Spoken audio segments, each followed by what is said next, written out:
What's good, YouTube? I'm back again with another reaction video, and you already know I'm doing the Appalachian Mountains. We're gonna react to this video and see what's going on. If y'all have not subscribed to the channel, man, come subscribe to your boy, man. It's free. Well, let's get it. Let's get to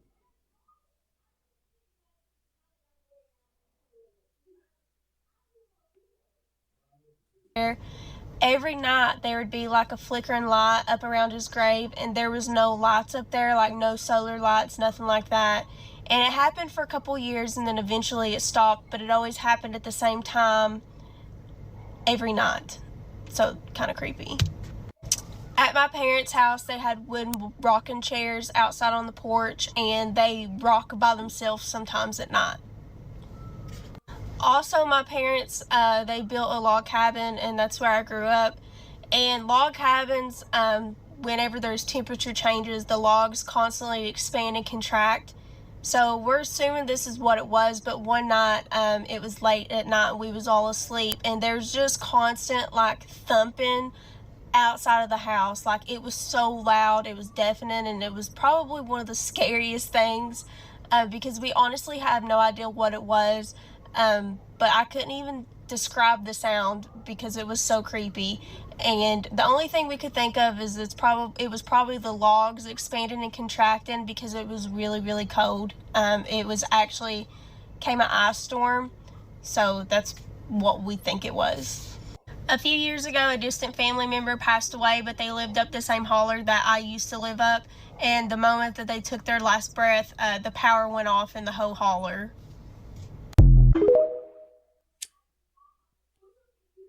Have to understand that when you go into the Appalachian Mountains, you are entering into another realm.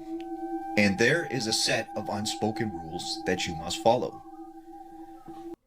We're gonna just pause that right there. You know, man, I ain't gonna lie to you. I believe that.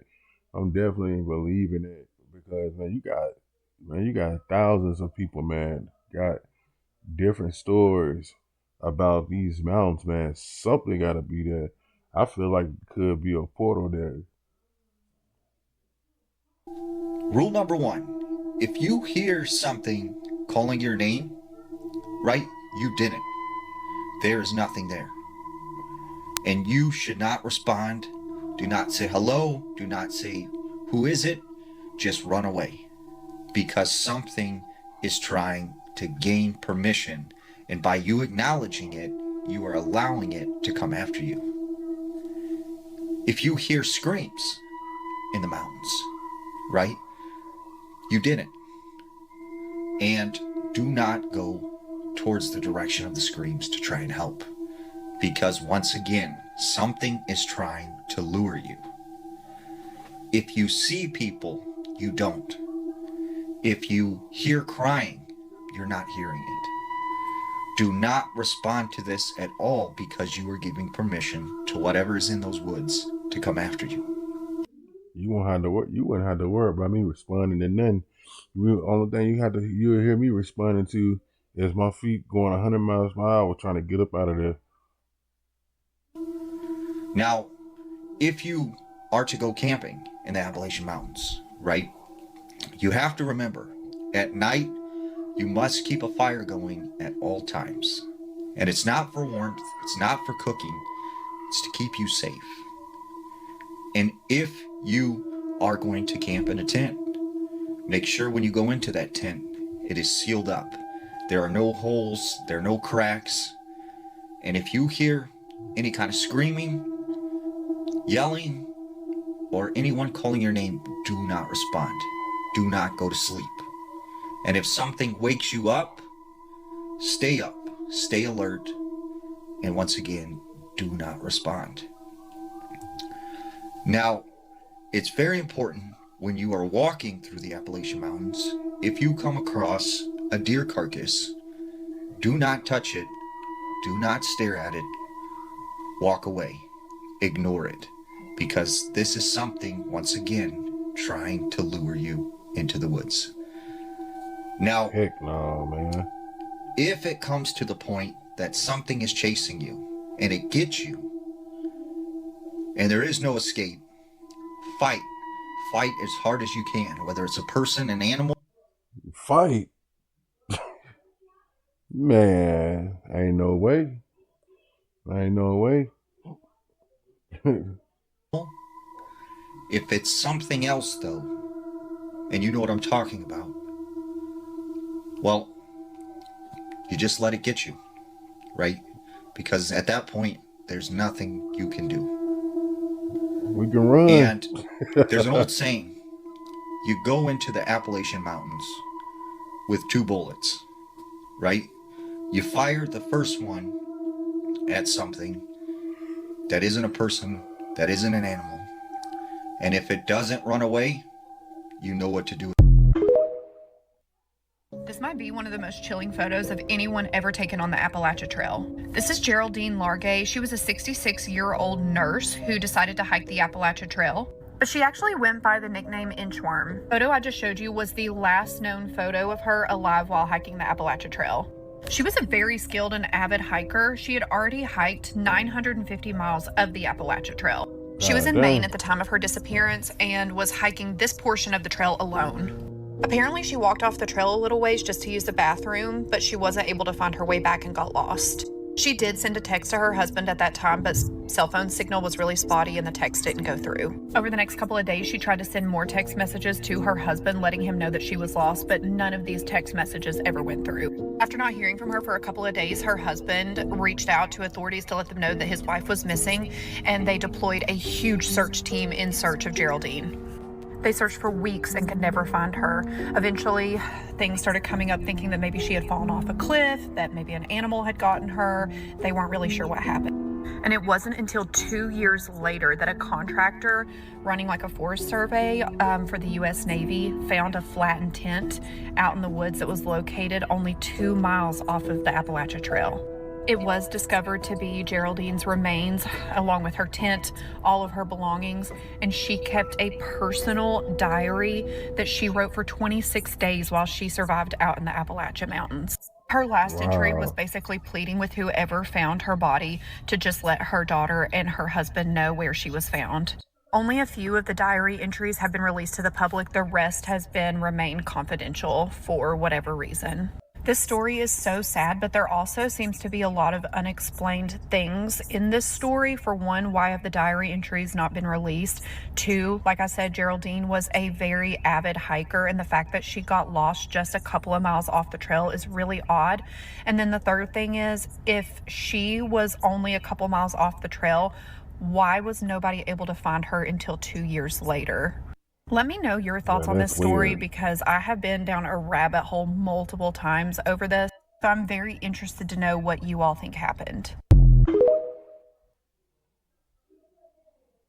I got an Appalachian story in my email, and it might be one of the craziest Appalachian stories I have ever heard. Tonight's winner did tell me I could use her real name, and her real name is Stacy, and she will be tagged in the description. So Stacy goes on this hike. Nothing crazy. She had been on this hike before during the day, but she's on this hike, and suddenly she loses track of time. Boom, it's pitch black outside, and she looks down at her phone, and her phone is only at 3% battery, and there's no signal. So she figures that she'll just go straight until she ends up hitting a road. Big mistake, because she didn't end up hitting a road. She ended up going deeper into the woods. She said something felt off, like the trees weren't right, like they had been growing in pain, were her exact words. She kept hearing these sounds, not animals, not wind, like something was whispering, and she heard this metal clicking sound. Then she starts hearing what sounds like wind chimes, but not regular wind chimes. It sounds like they're made out of bone and they're off tune. At this point, she's like, I don't understand where the sound is coming from, but I need to get out of here. So she continues to walk, but then she sees something through the trees. It's this pale light blue light. So she's like, oh great, a campsite, maybe somebody can help me. So she starts walking towards it, and she starts to see people, or what she thinks are people. She starts to realize very quickly that these people don't look right. They're wearing old nightgowns, they're very dirty, and it looks like there's blood on them. And she gets even closer, and she's like, oh my god, their faces are wrapped in gauze, and their hands are all red. At this point, she just stops, and she observes for a second, because she's like, I have no idea what's going on here. She observes, and she realizes that they are operating on something, literally operating on something. There's someone laying on a table made of wood and bone, and she's just staring at this point when suddenly one of those people looks up at her. They look directly at her, and she swears.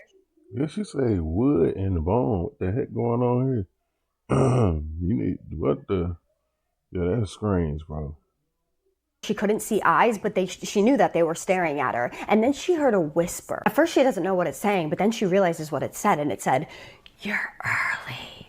We can begin." So she just books it. She didn't care where. She just started running. This absolutely terrified her. And as she's running, this dog appears out of nowhere. It was just standing there in the middle of the path, black as night, glowing eyes, making no sound whatsoever. So she thinks this dog is going to attack her, so she gets scared again, and she starts backing away very slowly, and then she turns around and blinks, and she's in a different part of the woods. It's like she teleported. But that dog, it was still behind her, but she didn't hear it move. No panting, no pause, no breath. She started running again because she's like, I have to get out of these freaking woods. She's absolutely terrified at this point. But every time she runs, she stops. She doesn't see anything. And then she hears those wind chimes again. And then she turns and she looks and she sees the dog again. She's not giving up at this point. So she starts running again and she stops again, except for this time she doesn't hear wind chimes. She hears something like, it sounds like someone is blowing through some type of horn, or like she describes it as like she thought someone is blowing through a bone. Like that's what she was picturing in her head. Like a loud horn that sounded like a bone. She says she's not really sure how to describe it or how she knew this. It's something that she pictured in her head, but like she heard it. It was loud and it was clear. So she's just standing there at this point in complete disbelief, and she's terrified out of her mind because she doesn't know how she's going to get out of these woods.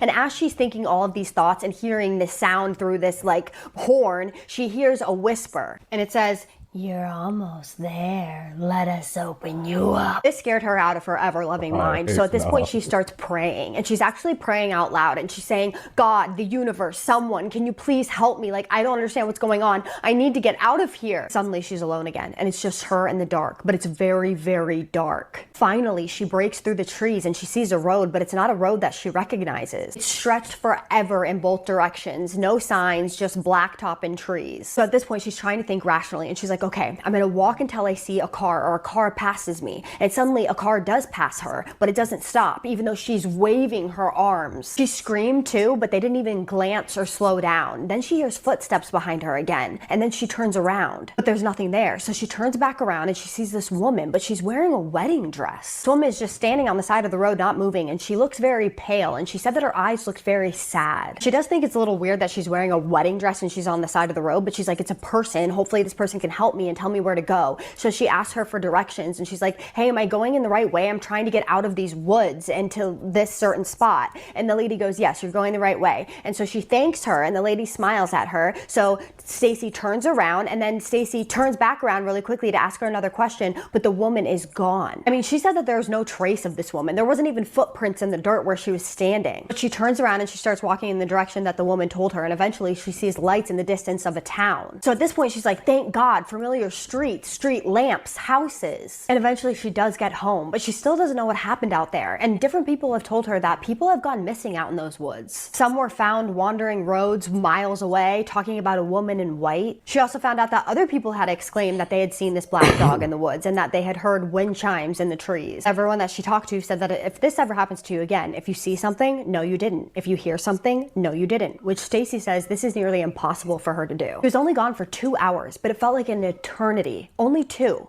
But she also thinks that whatever was out there knew she was coming. Stacy says that she's never told anybody the story in fear of people not believing her, but that she trusts my community and that she knows that we will believe her. And I do believe her. And the crazy thing is...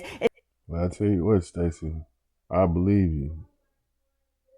Is that you don't believe something this crazy until it happens to you. I was talking to Jack. Do you guys remember Jack, the story that I told about the guitar and he apparently sold his soul to the devil? He was telling me that he didn't believe in the paranormal at all until what happened to him happened. And that now he can't even watch some of my stories because they scare him so much, because he now fully believes in the paranormal. And this is one of those stories where if you believe in the paranormal, it's hard to listen to because it's terrifying. One thing that I want to know about this story is what the hell those people were doing out there operating on somebody. It looked like some body to her, like a human being. So what the heck do you think that was? Because that part really got me and terrified me. The whisper scared me too, but like that part was the scariest part to me. I don't know about you guys, but please weigh in on this because spooky kisses and haunted hugs.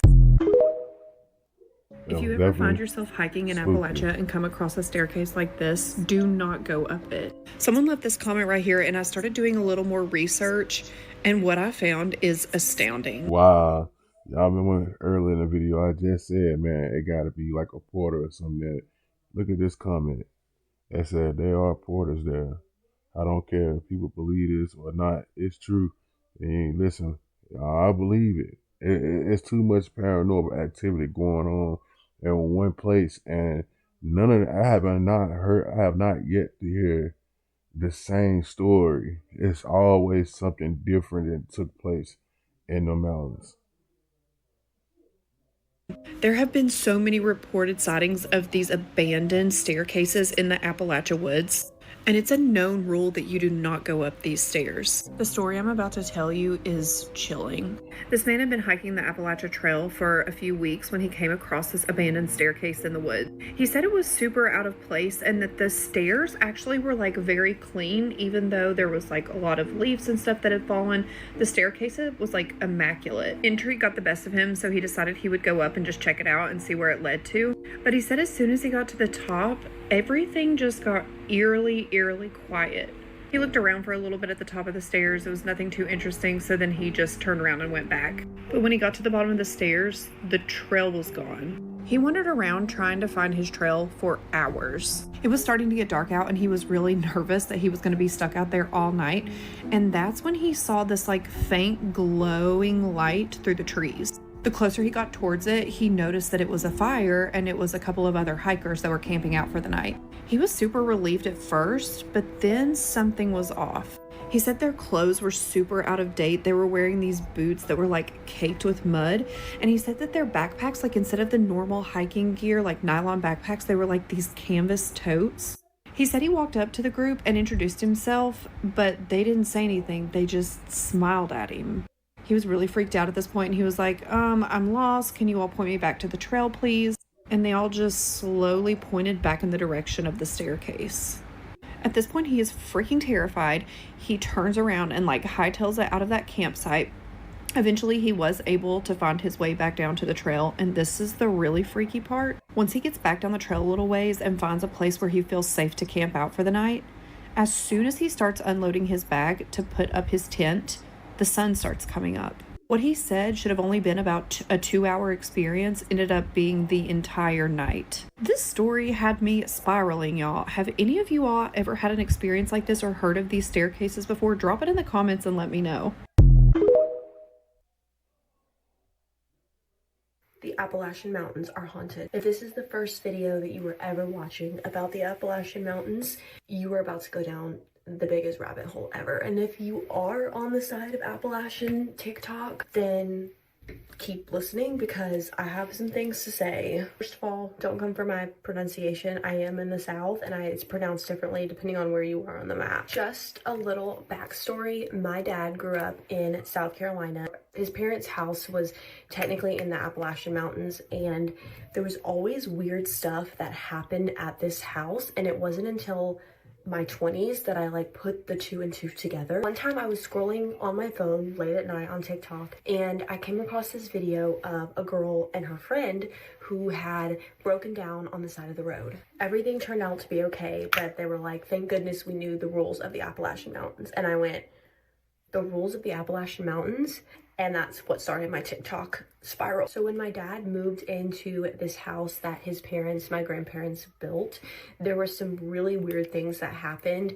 The stories that I'm about to tell you are stories that have been passed down for years. Like, we always knew about these stories, and as kids, we slept in this house at night, and it was just always a little eerie. The first night that the house was built and people could be inside of it, my grandfather was by himself and he heard the phone ring. They had their landline put in. I don't know what it looked like back in those times, but he picks up the phone and he's talking to whoever's on the other end, and he feels a hand press down on his shoulder. Obviously, he turns around and he's freaked out because there's nobody behind him. So that's the first story in this house that is a little bit eerie. Take off my earrings really quick. So then the rest of the family eventually finally moves in now that it's complete. My dad, his 2 brothers, his sister, my grandmother, everybody. So then the weird footsteps start happening. So the house is like a 2-level. It's not like a 2-story, but it's like a main level, and then it has like a basement with like, not a basement, it has windows and everything, but that's where all the kids sleep.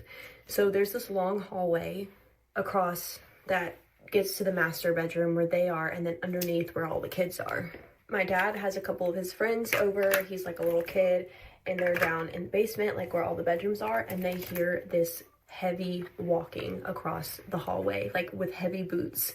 And at first they're like, you know, are these people that have been working on the house, or like who's here? Basically, like they were like, what the heck? And then they walk upstairs and it's obviously nobody. And I remember my dad actually called, I don't know why his parents were out that night, but he called his dad, my grandpa, to see if they could come back and like come back early because they were so freaked out. So that's the kids hearing things. But then everyone starts hearing the same heavy walking down the hallway at different times, like of the week, month. Like everyone experiences this walking, heavy walking across the floor, even when they know that they're like at the house alone and there's no one upstairs. One time my dad is there by himself again, and this is common because his older siblings are like at least 10 years older, so they're like dating and stuff. So he hears like rustling downstairs, like moving around of like papers and like all this kind of stuff, and he's like, oh, my brother is going to play a prank on me, like he's gonna sneak up on me. So he like walks towards the bedroom, like ready to be like, ha, gotcha. And as he approaches the room that he hears it from, which I guess was his bedroom, it stops, and he walks into the bedroom and there's no one in there. My grandmother actually said that there was one time when she heard this heavy walking across the floor, like I explained, and she was by herself, and she was so scared that she walked up the stairs with a baseball bat. So not only are the kids hearing this, the adults are hearing this too. So these are the stories that I grew up hearing, and so when I go down this... Yeah, that'd have been me. That'd have been me, man. We would have been out of there. We would already been trying to find somewhere to go when it first started. That is crazy. Spooky. TikTok rabbit hole, and I hear about the rules of the Appalachian Mountains. I look them up and I'm like, what? So let me see if I can get them all correctly, and y'all can, you know, fact check me, and if I'm missing or saying them wrong, then please tell me. So the rules were, don't whistle in the woods. If you hear something, no you didn't. If you hear something close to you, it's far away. If you hear something far away, then it's actually closer to you. And always to stay on the marked trail, never leave the marked trail, and don't look too deep into the woods because you might not like what you see. I'm someone that enjoys looking into these kinds of things, and obviously you can tell by the kind of content that I produce that I enjoy kind of like the weird side of the world and the internet. And so I just go down Appalachian Talk and I'm just like, I'm thinking about these stories that I've grown up hearing, and I'm like, oh my gosh, the woods are haunted. Like, obviously. And I like to know like the history of things, like these kind of superstitions and rules and things they weren't taken lightly. Like way back, you know, in the 1800s, 1700s, these were things that people believed and they took very seriously. These were real things that people experienced. They held them sacred. And also, as beautiful and as amazing as these mountains are, when you're there at night, there's like a different vibe that like I can't really put my finger on. It's just there's just like this, the darkness is just so thick. Like it's a very creepy place. So if this is your first time hearing about the Appalachian Mountains being haunted, what are the things that people see? What are the things that people experience? Okay, we're gonna go into that next. People claim that, you know, people take mimics. That's another big thing that people experience in the Appalachian Mountains, where they hear their name being called by a voice that they recognize, but that person is at home. They see someone that they recognize, but it's not that person because that person's not even in that city. That's very common.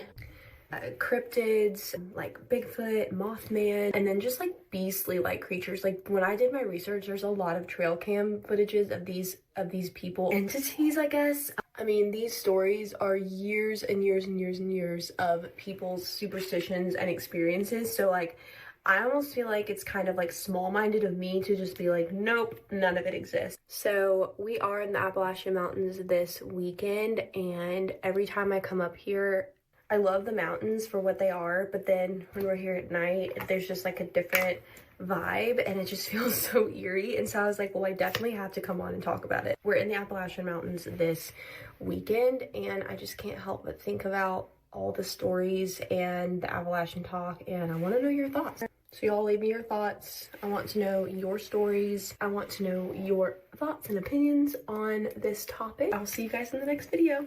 Bye. I got a story submission from a guy that used to work as a paramedic in the Appalachian Mountains, and it absolutely rattled me. He said the things that happened to him this night he still can't explain, and it still really bothers him to this day. To protect his identity, we will call him Jim. But Jim worked in a very, very small, remote area of the Appalachian Mountains. Because the area that Jim worked in was so remote, it didn't require a big station. His station was very small, just 2 bays and only 1 ambulance. It was just him and one other partner working a 24-hour shift, and this time it was 3 a.m. His partner was asleep. He said it was a very slow night. They had only received 1 other call earlier in the day, so he was just doing some charting and some paperwork. And then out of nowhere, he just heard this super loud banging on the ambulance bay doors. Jim said that this banging was very frantic, very heavy, and it was obviously someone that needed help. So he jumped up and opened the ambulance bay door, but nobody was there. He shone his flashlight around a little bit to check and see if he saw any cars, any people, looked down at the gravel to see if he could see any footsteps, but he saw nothing, just a fog, he said, that was kind of rolling down through the mountains. At this point, he kind of chalked it up to maybe his mind was playing tricks on him because he had been up for so long. So he just closed the door, went back inside, and sat back down to finish his charting. But that's when he heard banging coming louder this time from the side entrance door. He's like, okay, there is obviously someone out here. So he jumps up, slings open the door, and again, there's nothing. But as soon as he's getting ready to go outside and see if someone's playing tricks on them or whatever, his radio starts crackling on the table inside. He goes over and grabs it. At first, it's just that staticky radio crackle. But then he hears a voice very quietly say, "Help me." He responds back and he's like, "Who is this? What do you what's going on?" Thinking that it might be another paramedic from another station. But then the voice comes back on and says, "They don't want you here." He is so confused at this point because usually this radio is used for when dispatch calls in to send them out to run a call. He tries to radio in multiple times to find out what this voice was that needs help because he's a paramedic and obviously he wants to go help if someone's in distress. He eventually wakes up his friend and he's like, "Dude, something is going on. Someone was calling in on the radio saying that they didn't want us here, that they needed help." His friend was like, "Okay, let's just call dispatch and have them see where this call originated from because they keep a record of all calls." So they call dispatch and dispatch is like, "There's no record of any calls coming in within the last 3 hours to this station." Jim's friend thinks he's crazy at this point and is like, "You know what, dude, I'm just gonna go out and check the surrounding area and see what's going on." Jim's like, "I'm not staying in here." Man, that right there will freak me to out. If I had any type of experience like that, that right there will freak me out. That's no lie. Golly. It's freaking me out now, and just hearing the story. "You're alone, dude. I'm gonna go out there with you." So they go out with their flashlights to see what's going on in the woods. Again, they find nothing, except things get really weird when they go back to the side door to get back into the station and the door is locked. Jim said his partner just froze in horror and finally was like, "Okay, I believe you. Something odd is going on." They have to go around to the other side of the station to push up the ambulance bay doors to get inside. At this point, they're thinking there's an intruder in here. They go inside and they check everywhere, under the beds, in the bathroom. Again, this is a very small station and nobody was there. In the weeks following this incident, Jim was like, "I need more answers. I'm not crazy. Something happened to me." He starts asking around and doing some research and finds out that about 2 miles from that station where he was back in the 70s, a hiker went missing and never returned. They were never able to find this hiker's body, and it's just a missing persons case. This is a very, very eerie story, and I honestly don't know what to think. Leave in the comments what you think this could have been, if you have any weird experiences like this, and if you want more stories, then just follow along. I want to tell y'all a story about something really weird and creepy that happened to me as a kid. I honestly thought it was just a dream until just a few years ago when I was telling my aunt about the dream that I had when I was a kid, and she was like, "That wasn't a dream. I vividly remember you coming out of the woods that day and telling me that story." So I grew up in a holler here in the Appalachian Mountains on over 100 acres of land. Land has actually been passed down in my family for generations and generations. As a kid, I spent a lot of unsupervised time in the woods, like no parents, nobody with me, just me out alone in the woods exploring. I know what you're thinking, don't come for me in the comments. Times were very different back then, and like I said, I was raised in a holler in Appalachia. Being a kid and going out and exploring in the woods alone was completely normal. There were a bunch of trails or like dirt roads from where they had done logging that led all the way up the mountainside behind my parents' house. I knew and still know every inch of these woods like the back of my hand. At the time, there were only 4 houses on my family's property. My mom and dad's house, my aunt and uncle's house, my great-grandparents' house, which was right across the creek, and then my great-great-great-grandparents' house, which was like an old log cabin right behind my aunt and uncle's house, right before you get to the wood line. All of these houses sit on like the farmland or the flat area of the property, like none of them were in the mountains. On the 3 mountains, there were absolutely no buildings or houses or infrastructures of any kind. Just mountains with nothing on them but trees and wildlife, so remember that. Aunt had this dog named Lil Bit. Lil Bit was very overweight and he was a beagle. He was known for roaming off into the woods and staying gone for days at a time, and nobody knew where he was going. I hate giving such a long intro, but I feel like I need to explain all of this before I get into the story so it'll make sense. I actually told this story on here before, but it was a long time ago and I don't think I really gave enough detail or explained it very well. Like I said, Lil Bit was just an old fat beagle hound. Try to find a picture to include of him here. Probably only like 9 or 10 years old at the time, maybe younger. Me being a curious kid, I decided I was going to work up a plan and I was going to follow a little bit into the woods and see where he was wandering off to for days at a time. So that's what I did.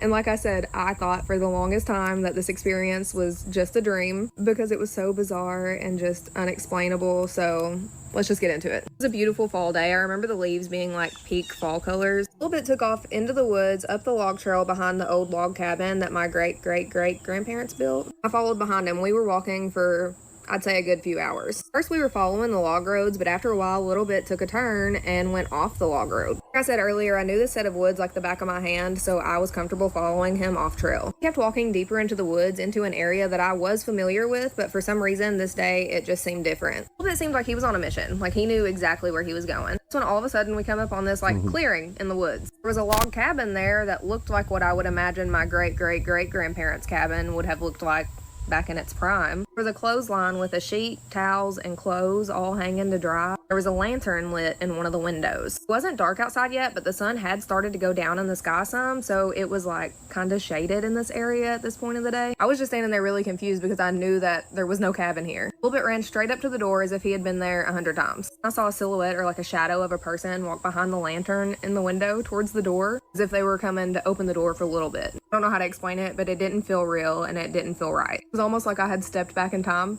or something somehow, and I know that sounds crazy, so take that as you will. At this point I was scared, so I didn't stick around any longer. I didn't get to see who opened the door or who came outside. I turned around and I ran all the way back home, where I guess I came out of the woods and told my aunt everything that happened. I don't know if she just didn't believe me or just tried to brush it off because I was a kid and like didn't want to scare me even more than I already was. I'm sure she'll see this video, so maybe she'll let us know in the comments. I need to make it very clear that there are no log cabins in those woods, not even on any of the surrounding properties, and I know that we were still on our property. I've been back to that same area in the woods countless times and there's no cabin there. I have no explanation for what I saw. That place does not exist, at least not in today's time. I spent most of my life believing that this experience was just a dream. Have you ever had an experience that you thought was a dream and then realized later in life that it wasn't a dream? It creep you out just like I'm creeped out? I gotta know. I could tell so many stories on weird things that have happened to me living here in the Appalachian Mountains. So yeah, coming up.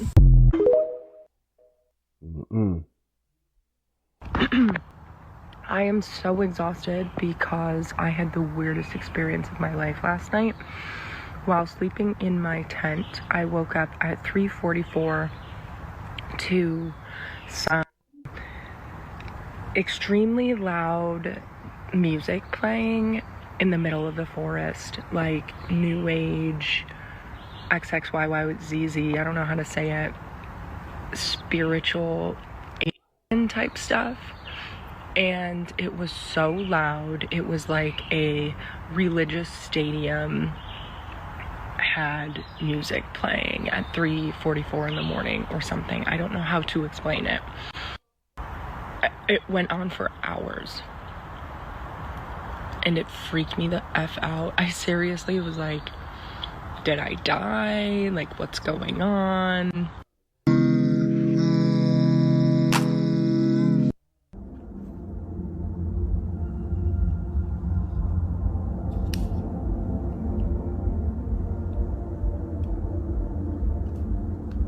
too far.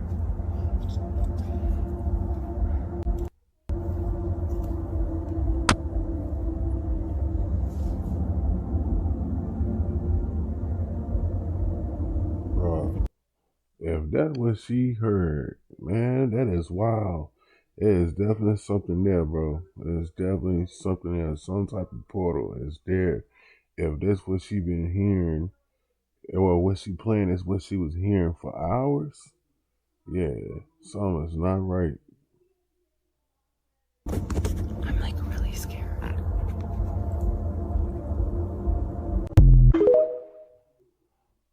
As many of you know, I grew up in deep Appalachia. I now live in Atlanta, Georgia, and there are times where I'll tell my friends stories from what happened to me when I lived out there, and they're like, what? I already posted about my UFO story last year, and that video got to like 3 million views. But Wait a today, minute, wait a minute, wait a minute, wait a minute. Did she say UFOs?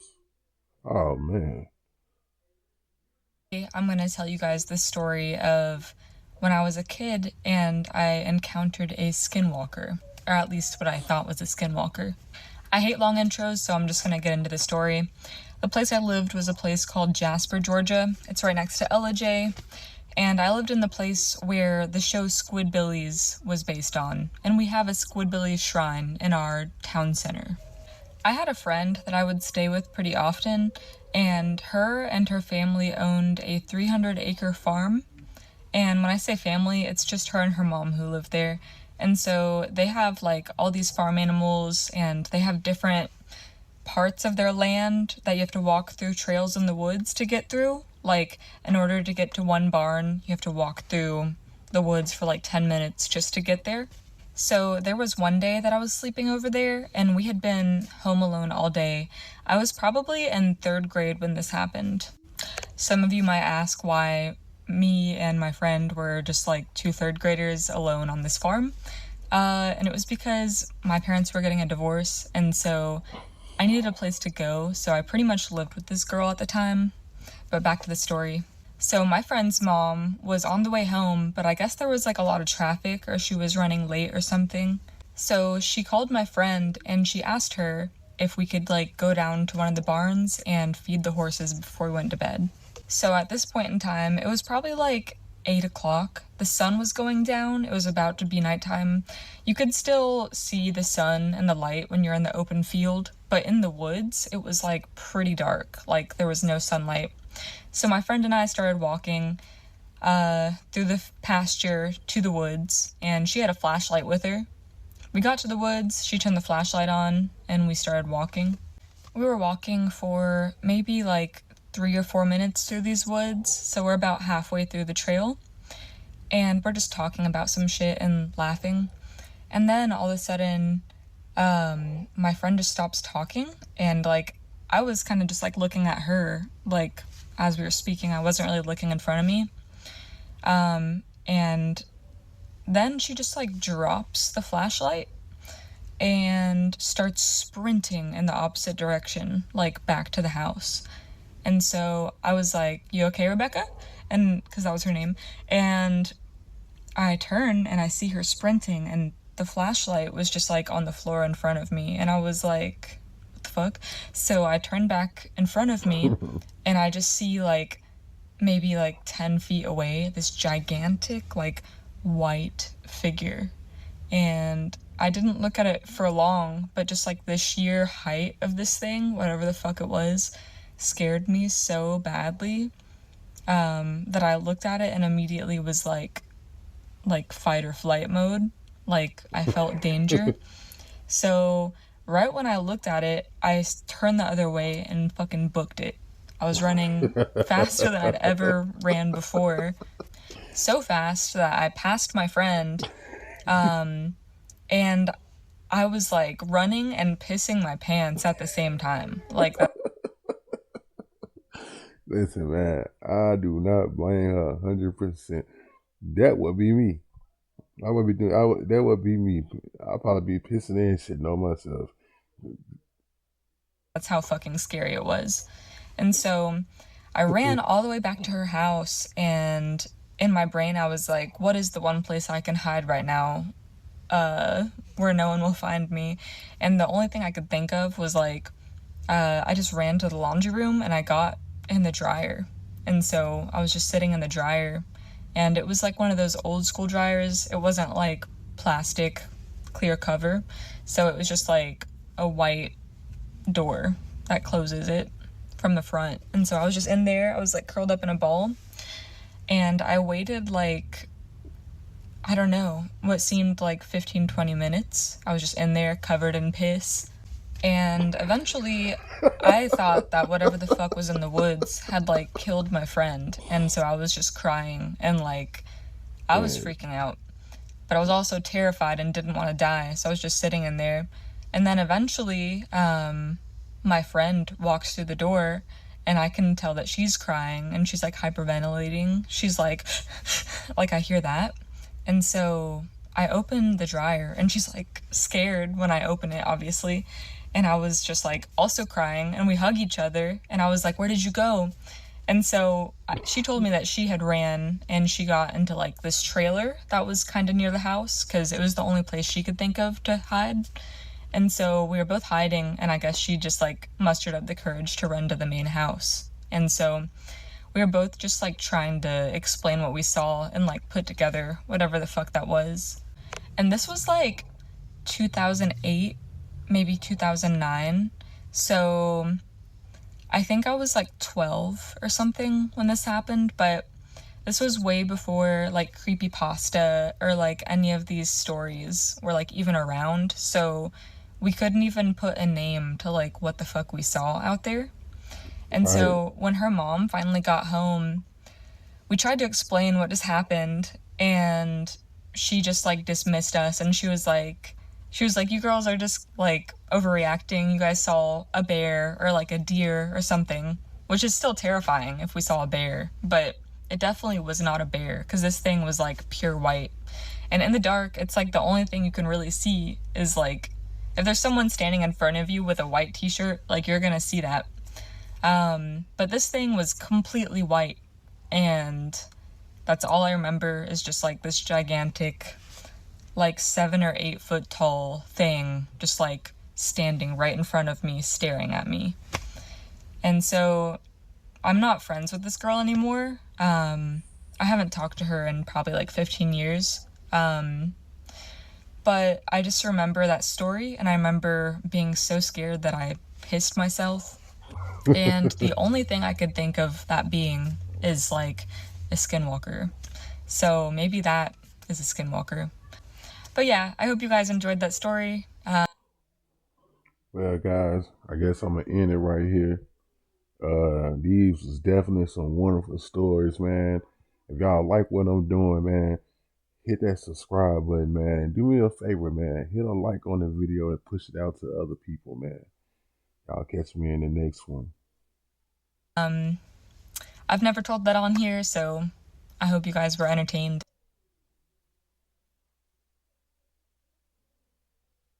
Peace.